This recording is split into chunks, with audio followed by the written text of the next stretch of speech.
За само 5 години власта не врати во 19-тиот век два договори, еден со Грција, еден со Бугарија, другите добија. Македонија на историски план загуби и тоа многу. Главниот проблем настана кога политиката почна да се меша во историјата, а тоа за жал се случува и ден денес, што можеме да го видиме во преговорите со источниот сосед, кој бара ревидирање на македонската историја по нивни терк, за да ни биде дадено зелено светло на европскиот пат. Универзитетскиот професор по историја Митко Панов за Алфа вели дека ова што се случува на историски план последниве години е недозволиво.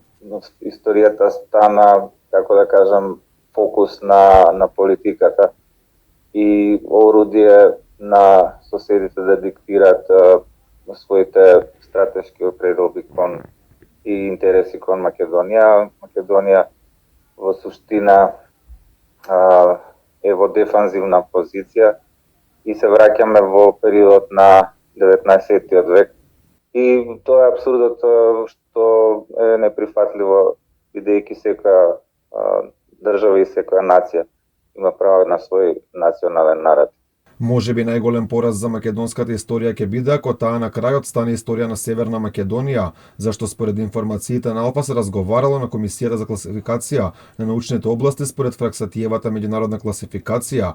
Професорот Панов вели немал информации за такво нешто, но ги потенцираше проблемите, што би се случило ако до тоа дојде. Проблематично е што класификацијата Фраскати ги дефинира идните специјалности во научната и образовната сфера и она што стратешки ќе се изучува во високото образование. Во суштина подразбира и стратегиска форма на идниот развој на наука и образование, зборувам сега за секоја нација и секоја држава. И затоа истото има импликации според мене на две нивоа.